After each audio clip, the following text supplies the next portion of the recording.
1881 ஜனவரி மாதம் 1ஆம் தேதி இங்கிலாந்து நாட்டில் ஒரு குழந்தை பிறந்தது.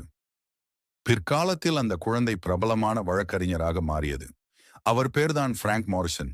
இவர் கடவுள் மறுப்பு கொள்கை உடையவராக இருந்தார். இயேசு கிறிஸ்து என்ற ஒருவர் உலகில் பிறந்து போதனை புரிந்தார் என்பதை கூட ஒத்துக்கொள்ளலாம். ஆனால் அவர் மரித்து உயிர்த்தெழுந்தார் என்பதை திட்டமாக மறுத்து பல மேடைகளில் பேசி மெச்சிக்கொண்டார். தான் இறந்த பிறகு இதை பற்றி யார் பேசுவார் என்று எண்ணம் அவருக்கு வந்தது. இதை பற்றி ஒரு புத்தகம் எழுதினால் நமது காலத்திற்கு பிறகும் இது பேசிக் கொண்டிருக்கும் என்று நினைத்தார். இயேசு உயிரோடு எழும்பவில்லை என்று பரிசுத்த வேதாகமத்தை மறுத்து எழுத வேண்டுமானால் வேதாகமத்தை முழுவதுமாக படிக்க வேண்டுமே என்று நினைத்து வேதாகமத்தை வாங்கி இரவு பகலாக வாசிக்க ஆரம்பித்தார். வாசிக்க வாசிக்க மறுப்பு வருவதற்கு பதிலாக வியப்பும் ஆச்சரியமும் வந்தது. இன்னும் படிக்க படிக்க கண்ணீர் வந்தது. சத்தமிட்டு அழ ஆரம்பித்தார். தான் எத்தனை பெரிய பாவி என்று உணர்ந்தார். புத்தகம் எழுதினாரா?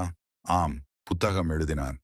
இயேசு உயிர்த்தெழவில்லை என்பதற்கு பதிலாக இயேசு உண்மையாகவே உயிர்த்தெழுந்தார் என்று ஆதாரபூர்வமான புத்தகத்தை எழுதினார்.